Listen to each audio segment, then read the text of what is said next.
أعوذ بالله من الشيطان الرجيم. بسم الله الرحمن الرحيم.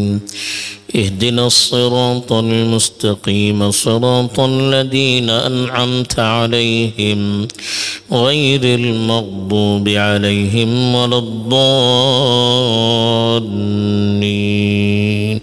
آمين. الحمد لله والصلاة والسلام على رسول الله من والاه أما بعد.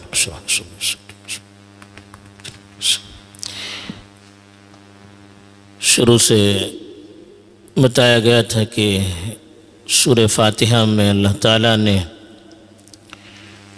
ایک دعا بتائی ہے، بلکہ دعا کرنے کے آداب اور اس کا بہترین طریقہ بھی بتایا کہ پہلے اللہ تعالیٰ کی تعریف کی جائے، پھر انسان اپنی بے بسی کا اظہار کرے،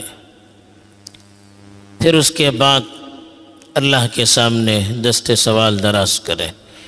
تو یہاں یہی ہے کہ ابتدائی آیات میں بندہ اللہ کی تعریف کرتا ہے، اس کی رحمت کا، آخرت کا حوالہ دیتا ہے، پھر اللہ کی عبادت، اللہ کے علاوہ ہر ایک سے برات کا اظہار کرتا ہے اور اللہ ہی سے مدد اور توفیق کی درخواست کرتا ہے اور اپنی عاجزی اور بے بسی کا حوالہ دیتا ہے۔ پھر اب جو آیات تلاوت کی گئی ہیں اس میں بتایا گیا ہے کہ جب بندہ اپنی بے بسی کا پوری طرح سے اظہار کرے تو پھر اللہ سے مانگنا شروع کرے، اور مانگے تو کس طرح سے مانگے، کیا مانگے؟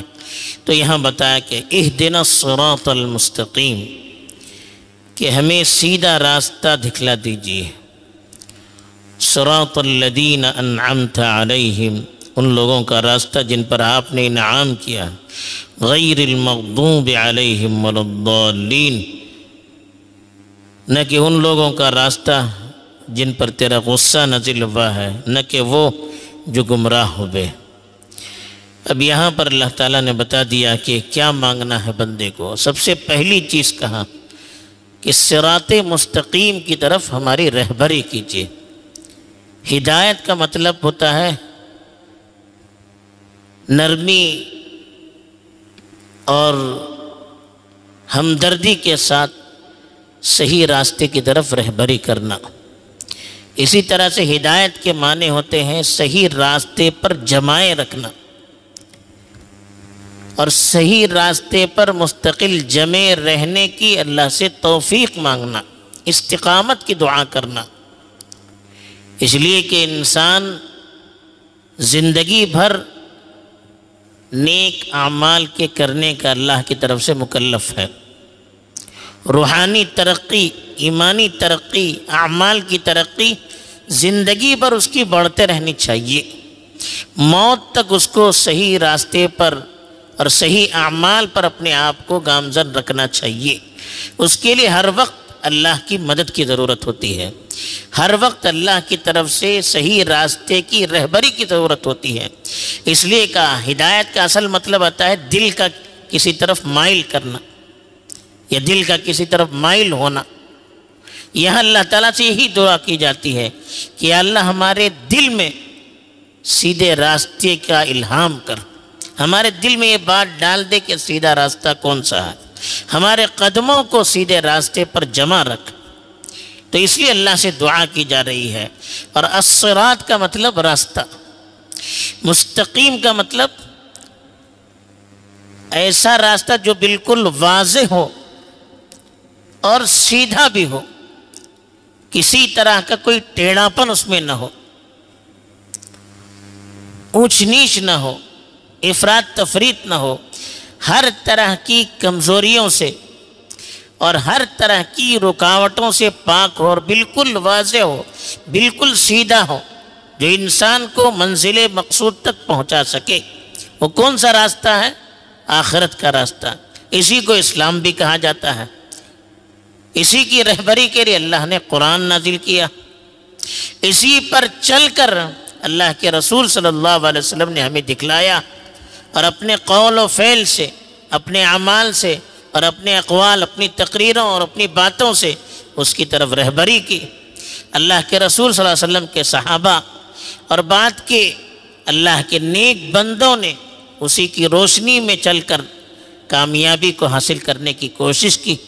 اس لیے صراط مستقیم کا مطلب وہ راستہ جو بھلائی کا راستہ ہے، خیر کا راستہ ہے، جس راستے پر چلنے کا اللہ نے ہمیں حکم دیا ہے، اور جس راستے پر چل کر ہمیں اپنے نبی نے، صحابہ نے اور اللہ کے نیک بندوں نے دکھلایا ہے، اور جس راستے کی وضاحت اللہ نے قرآن میں کی ہے، وہ راستہ کون سا ہے؟ جس کو ہم اسلام کہتے ہیں۔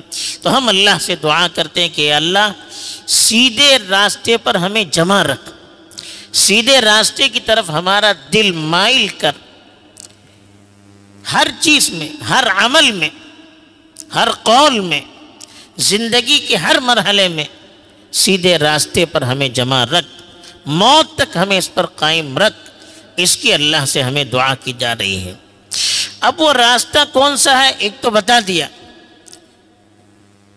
سیدھا راستہ، اور اللہ تعالیٰ نے اس کے لیے نبی بھی بھیجا، قرآن بھی بھیجا، پھر بھی اللہ تعالیٰ کہہ رہے ہیں کہ عملاً اس راستے کو ہم جاننا چاہتے ہیں کہ وہ راستہ کون سا ہے۔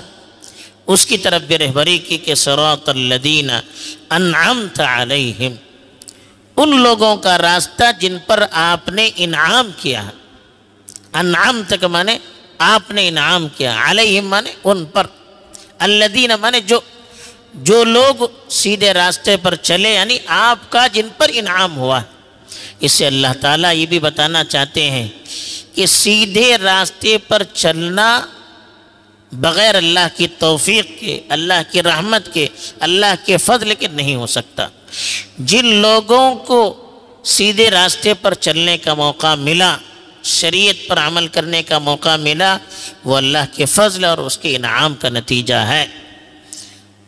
تو اللہ کے انعام کے بغیر، اس کی مدد کے بغیر کوئی سیدھے راستے پر چل نہیں سکتا۔ تو اس لیے اللہ تعالیٰ نے کہا کہ آپ یہ دعا کریں کہ صراط الذین انعمت علیہم، ان لوگوں کا راستہ جن پر آپ نے انعام کیا۔ اب وہ کون لوگ ہیں؟ اس کی وضاحت قرآن کی دوسری آیت میں کی کہ وَمَن يُطِعِ اللَّهَ وَالرَّسُولَ فَأُولَٰئِكَ مَعَ الَّذِينَ أَنْعَمَ اللَّهُ عَلَيْهِمْ، جو اللہ اور اس کے رسول کی بات مانتا ہے، اس کا حشر ان لوگوں کے ساتھ ہوتا ہے جن پر اللہ نے انعام کیا ہے۔ وہ کون ہے؟ من النبیین والصدیقین والشہداء والصالحین، اللہ کے انبیاء، اللہ کی باتوں کی تصدیق کرنے والے، اس پر مر مٹنے والے، نبیوں کی ایک ایک ادا کی پیروی کرنے والے صدیقین، اور شہداء، اللہ کی راہ میں اپنے آپ کو قربان کرنے والے، اور اللہ کے نیک اور صالح بندے جو اللہ کی نافرمانی سے ہمیشہ بچتے رہتے ہیں اور اللہ کی رضامندی کے لیے ہمیشہ کوشاں رہتے ہیں۔ کہا کہ وہ لوگ ہیں جن پر اللہ نے انعام کیا ہے۔ ہم سے بھی کہا جا رہا ہے کہ یا اللہ ہمیں ان لوگوں کے راستے پر چلا، اس کی ہم دعا کریں۔ تو اس میں یہ بھی بتا دیا کہ ہدایت کو حاصل کرنا ہے تو ہدایت یافتہ لوگوں کو دیکھنا بھی ہے، ان کی تربیت میں رہنا ہے، ان سے سیکھنا ہے۔ صرف اپنی منمانی ہم ورق گردانی کر کے کتابوں میں دیکھ کر صحیح راستے کو پوری طرح سے سمجھ نہیں سکتے۔ اس لیے اللہ تعالیٰ نے کہا کہ وہ لوگ جن پر اللہ نے انعام کیا ہے ان کے راستوں کو آپ فالو کریں، ان کے طور طریق کو دیکھیں، ان کی مجلسوں میں بیٹھیں، ان سے سیکھیں، تب جا کر صحیح راستہ کیا ہے، معتدل راستہ کیا ہے، افراط تفریط سے، کمی زیادتی سے، غلطی سے، رکاوٹوں سے محفوظ راستہ کون سا ہے، اس کے سمجھنے میں ہمیں مدد ملے گی۔ پھر وضاحت کی اللہ تعالیٰ نے کہ غیر المغضوب علیہم، غیر معنی نہ، لا کے معنی میں ہے یہاں پر، نہ کہ ان لوگوں کا راستہ جن پر تیرا غصہ نازل ہوا ہے، ولا الضالین، لا کے معنی بھی نہیں، ضال کے معنی گمراہ، اور نہ ان لوگوں کا راستہ جو خود گمراہ ہوئے۔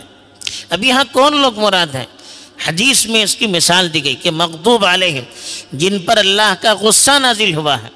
اللہ کے غصہ نازل ہونے کا مطلب دنیا میں اللہ کا ان پر عذاب آیا ہو، یا آخرت میں اللہ تعالیٰ کا عذاب اللہ تعالیٰ ان کو عذاب دیں گے۔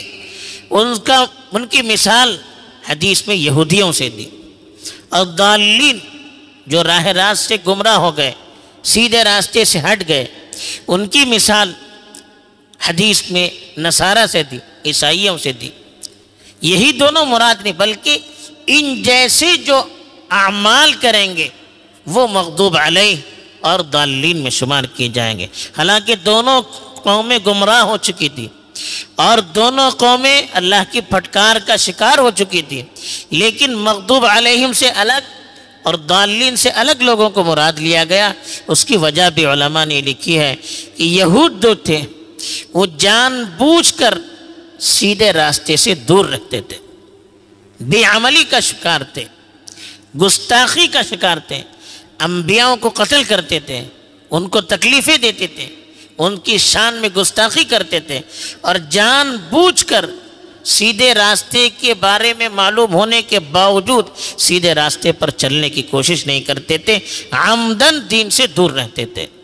اور نصارہ کم علمی کی وجہ سے گمراہی کا شکار ہوئے اور اپنے نبی کی عقیدت میں انہوں نے غلو کیا اور ان کو نبی کے درجے تک پہنچا دیا، ان کو خدا کے بیٹے کے درجے تک پہنچا دیا، بلکہ بعض لوگوں نے انہی کو خدا کہا، انہی کو اللہ کہا۔